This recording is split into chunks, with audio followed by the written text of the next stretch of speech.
experiments as well. Perfect. Well, I'm glad I could help, man. Thank you so much. Appreciate it. So we have some great experiments planned to test specific portions of the Apollo missions. But before we do that, we need to transform this space into the lunar surface.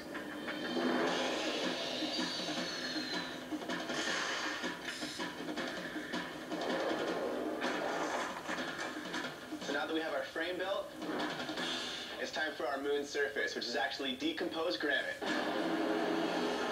To prove, even with limited construction, it's possible to recreate the basic look of the original Apollo footage. I think we're about done.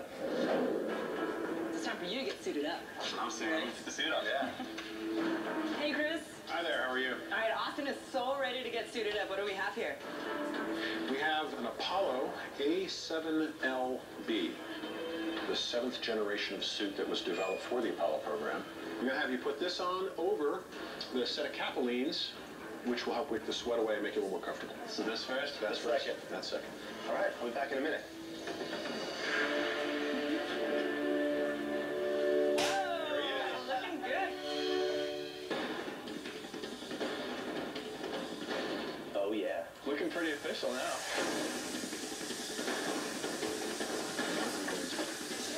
Final piece is the helmet.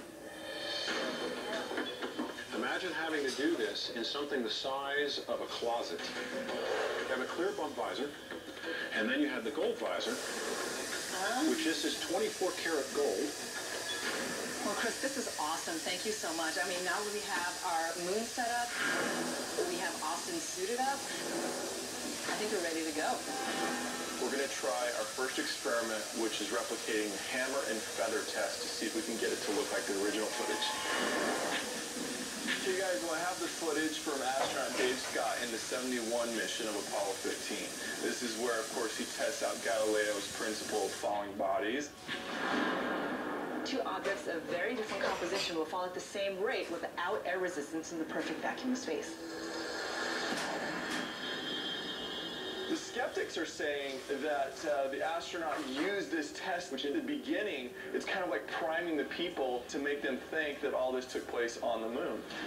As we know, if we were to do this test with a normal feather and a hammer, you know, the feather would fall much slower because of air resistance. But we've taken this and we put a titanium rod inside of it, so it's weighted, with our hammer, which is a replica from that Apollo 15 mission. And we'll give you a 3, 2, 1 countdown, and it should, you know, drop at the same rate.